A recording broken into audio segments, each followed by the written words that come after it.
یہاں سے تمہاری آنکھوں پر پٹی باندھ کر آگے لے جایا جائے گا۔ اپنی تلوار دے دو۔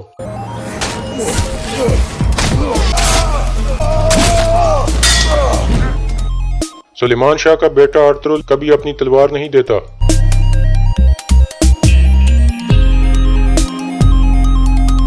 آؤ آؤ آتشی لڑکے،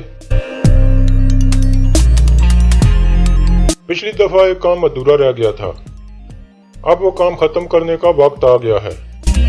السلام علیکم ناظرین، اس قسط کے آغاز میں سعد الدین اپنے گھوڑے پر سوار ہوتا ہے اور سب سے مخاطب ہو کر کہتا ہے، جس نے ہماری ریاست کی سلامتی کو للکارا ہے، جس نے ہمارے سلطان کو نظر انداز کر کے ترک قبیلوں کو اپنے ساتھ ملا لیا ہے، اس شہزادہ شاہیر کا ٹھکانہ ہم نے ڈھونڈ لیا ہے۔ اب یہ ہماری ذمہ داری ہے کہ ہم سلطان اور اپنی ریاست کی فلاح و بہبود کو یقینی بنائیں۔ جن لوگوں نے بھی شہزادہ شاہیر کی اطاعت کی ہے ان کو مار دیا جائے گا۔ پھر سعد الدین اپنی تلوار نکال کر جوش میں کہتا ہے، ان سب کو ہماری تلواروں کا سامنا کرنا ہوگا۔ پھر سب سپاہی سلطان علاء الدین زندہ آباد کے نعرے لگاتے ہیں اور وہاں سے روانہ ہو جاتے ہیں۔ دوسری طرف شہزادہ شاہیر ترگت کے پاس جاتا ہے اور محافظوں کو وہاں سے بھیج دیتا ہے۔ ترگت اسے کہتا ہے، اگر تم یہاں مجھے منانے آئے ہو کہ میں تمہاری اطاعت قبول کر لوں تو اپنے الفاظ ضائع مت کرو، میں تمہاری اطاعت نہیں کروں گا۔ شاہیر کہتا ہے، ترگت مجھے سلطان بننے کی فکر نہیں ہے بلکہ تمہیں بچانے کی فکر ہے۔ میں تمہارے احسانوں کو بھولا نہیں ہوں، بلکہ یہ سب کچھ نویان نے مجھ سے زبردستی کروایا ہے۔ اس نے مجھے دوندار کو مارنے کی دھمکی دی تھی، اس لیے میں اس کھیل میں شامل ہوا تھا۔ اب میں تمہیں یہاں سے آزاد کرانا چاہتا ہوں تاکہ تم ارطغرل بھائی کے ساتھ مل کر اس بغاوت کو روکو۔ اس کے بعد شاہیر ترگت کو ایک خنجر پکڑا دیتا ہے اور پھر سب کے سامنے ایک ڈرامہ کرتا ہے تاکہ کسی کو شک نہ ہو، اور ترگت کے منہ پر لات مار کر کہتا ہے، جب تک تم میری اطاعت نہیں کرو گے تم یہیں بندے رہو گے۔ یہ کہہ کر وہ وہاں سے چلا جاتا ہے۔ دوسری طرف تجتیکن اپنے کچھ سپاہیوں کے ساتھ گھوڑوں کے پاس کھڑا تھا۔ اتنے میں سپاہی سامسا آ کر اسے بتاتا ہے کہ قبیلے کے قریب بواج کو دیکھا گیا ہے۔ تجتیکن کہتا ہے، گھوڑوں پر سوار ہو جاؤ، ہم فوراً نکل رہے ہیں، اور پھر وہ سب قبیلے سے روانہ ہو جاتے ہیں۔ دوسری طرف سنگر تیکن بھی اپنے سپاہیوں کو لے کر نویان کی کھوج میں تھا۔ اسے سعد الدین نے نویان کی جگہ کا بتایا تھا۔ سنگر تیکن اپنے سپاہیوں کو وہاں مختلف جگہوں پر تعینات کر دیتا ہے اور انہیں کہتا ہے، نویان کسی بھی وقت یہاں آ سکتا ہے، اس لیے آپ لوگ تیار رہیں۔ دوسری طرف ایک سپاہی ارطغرل کو لے کر شہزادہ شاہیر کی طرف بڑھ رہا تھا، اور راستے میں ایک جگہ ارطغرل کے ساتھی بامسی اور دوان پہلے سے ہی وہاں آ چکے تھے، اور پھر وہ چھپ کر ان کا پیچھا کرنے لگتے ہیں۔ دوسری طرف ترگت چاقو کی مدد سے رسی کاٹنے میں کامیاب ہو جاتا ہے۔ پھر وہ محافظ سپاہیوں کو آواز دیتا ہے۔ جیسے وہ سپاہی اس کے قریب آتے ہیں، ترگت اچانک حملہ کر کے ان کو گرا دیتا ہے اور وہاں سے ایک طرف بھاگ جاتا ہے۔ تھوڑی دیر بعد منگول سپاہی اسے دیکھ لیتے ہیں اور شور مچا دیتے ہیں، قیدی بھاگ رہا ہے۔ یہ سن کر بہت سارے منگول ترگت کے پیچھے لگ جاتے ہیں، جن میں اولو بلگے بھی شامل تھا۔ دوسری طرف سپاہی ارطغرل کو لے کر ایک جگہ پہنچ کر رک جاتا ہے اور کہتا ہے، ہمیں یہاں گھوڑوں سے اترنا ہوگا۔ پھر وہ دونوں اتر کر گھوڑے ایک طرف باندھ دیتے ہیں۔ اتنے میں ایک طرف سے کچھ سپاہی نکل کر ارطغرل کے پاس آ جاتے ہیں۔ یہاں سے تمہاری آنکھوں پر پٹی باندھ کر آگے لے جایا جائے گا۔ اپنی تلوار دے دو۔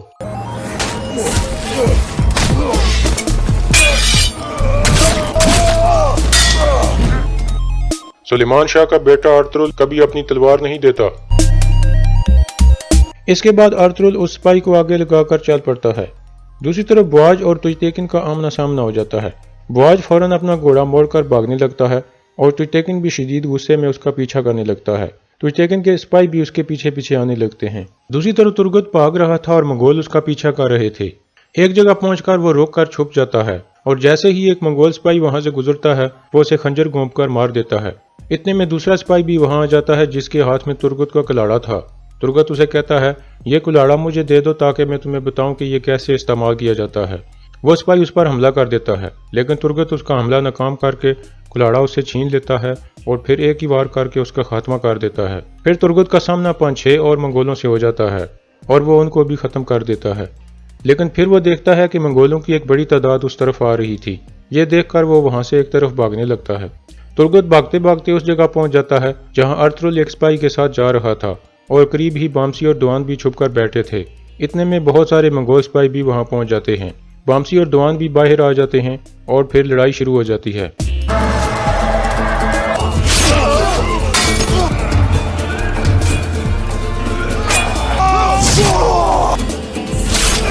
اس لڑائی کے دوران ارطغرل ترگت کو آواز دے کر کہتا ہے، اس ڈول والے کو خاموش کراؤ ترگت۔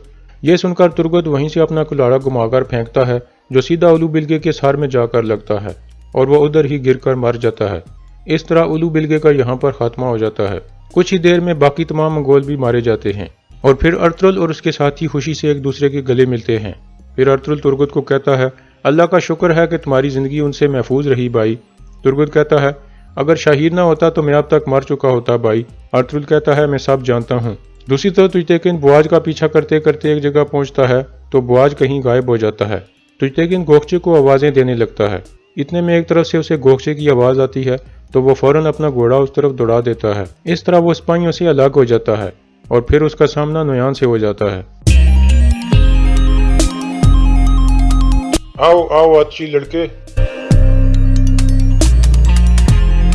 पिछली दफा एक काम अधूरा रह गया था, अब वो काम खत्म करने का वक्त आ गया है।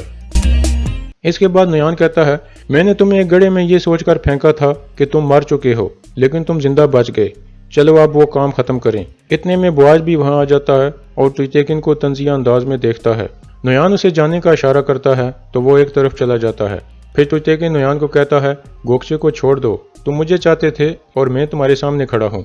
नुयान कहता है, मैं इसकी रूह को हमेशा के लिए आज़ाद कर दूंगा। इसने मुझसे गूंजा गुल छीनी है और अब मैं इसे तुमसे छीन लूंगा। आंख के बदले आंख आतशी लड़के। फिर गोखचे तुजतेकिन को कहती है, तुम यहाँ से चले जाओ तुजतेकिन, ये तुम्हें मार देगा। खुदा के लिए यहाँ से चले जाओ, मैं तुमसे भीख मांगती हूँ। तुजतेकिन कहता है, नहीं। फिर गोखचे कहती है, मैं तुम्हारी हूँ तुजतेकिन और हमेशा तुम्हारी रहूंगी।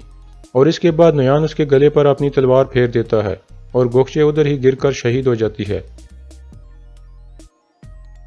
दूसरी तरफ अर्तुगरुल अकेला उस जगह पर पहुंच जाता है जहां शाहीर और गद्दार कबीलों के लोग जमा हुए थे। सब एक तरफ इकट्ठे हो जाते हैं।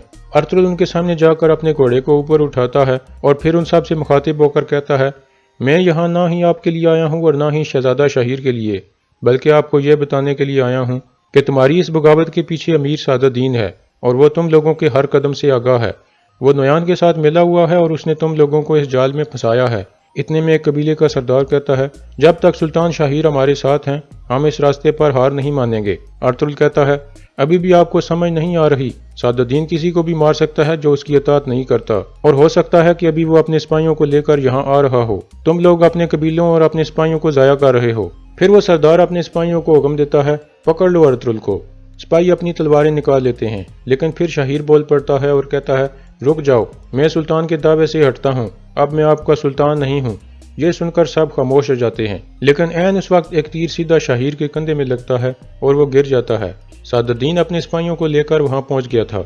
अर्तुगरुल शाहीर को बचाने के लिए घोड़े की तरफ जाने की कोशिश करता है। इतने में एक सरदार कहता है, अर्तुगरुल तुमने हमें धोखा दिया है, सादुद्दीन को तुम यहाँ लेकर आए हो। फिर वो सरदार अपने सिपाहियों को हुक्म देता है, अर्तुगरुल और इस शहजादे को मार दो। अर्तुगरुल फौरन अपना खंजर फेंक कर उस सरदार को मार देता है। फिर बाकी सिपाही अर्तुगरुल की तरफ बढ़ते हैं और लड़ाई शुरू हो जाती है।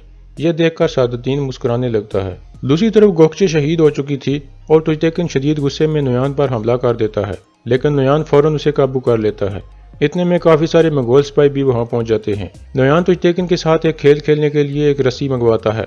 इस तरह खेल शुरू हो जाता है।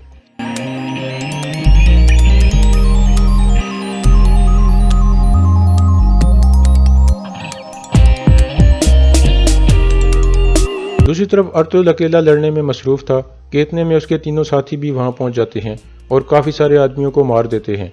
अर्तुगरुल तुर्गुत को कहता है, तुम शाहीर को लेकर यहाँ से निकलो, ये जख्मी है। फिर अर्तुगरुल शाहीर को तुर्गुत के साथ घोड़े पर बिठाता है और तुर्गुत फौरन वहां से निकल जाता है। इसके बाद अर्तुगरुल और उसके साथी भी सिपाहियों को मारते मारते वहां से निकल जाते हैं। ये देखकर सादुद्दीन हैरान परेशान हो जाता है। दूसरी तरफ नुयान और तुजतेकिन के दरमियान खेल जारी था। इस दौरान तुजतेकिन एक बार नुयान को काबू करने में कामयाब हो जाता है, लेकिन इतने में एक मंगोल पीछे से उसके सर पर मारता है, जिससे नुयान बच जाता है। इसके बाद नुयान तुजतेकिन के पेट पर वार करके उसे जख्मी कर देता है और फिर तुजतेकिन आखिरी बार नुयान पर हमला करने की कोशिश करता है, लेकिन नुयान अपनी तलवार उसके पेट में घुसा देता है, जो उसके आर पार हो जाती है। फिर नुयान कहता है, उस जंग में नहीं कूदते जो आप जीत न सको आछी लड़के, अब तुम मरोगे। इसके बाद तुजतेकिन गोखचे के बिल्कुल साथ में गिर जाता है और नुयान अपने सिपाहियों को लेकर एक तरफ निकल जाता है। उनके जाने के बाद तुजतेकिन गोखचे के हाथ पर अपना हाथ रखता है। फिर उसे गोखचे के वो अल्फाज याद आते हैं जिसमें उसने कहा था, प्यार करना आपने मुझे सिखाया, आपने मुझे सिखाया कि ये बचपना छोड़कर कैसे मुझे एक असल औरत बनना चाहिए। फिर तुजतेकिन कहता है, اور تم نے مجھے ایک اصل آدمی بننا سکھایا گوکچے۔ میں نے تمہیں اس لمحے سے پیار کرنا شروع کیا جب پہلی دفعہ میں نے تمہیں دیکھا تھا، اور میں ہمیشہ تم سے پیار کروں گا۔ اب سے ہماری منزلیں ایک ہیں۔ اس کے بعد تجھ دیکھن بے ہوش ہو جاتا ہے، اور یہاں اس قسط کا اختتام ہو جاتا ہے۔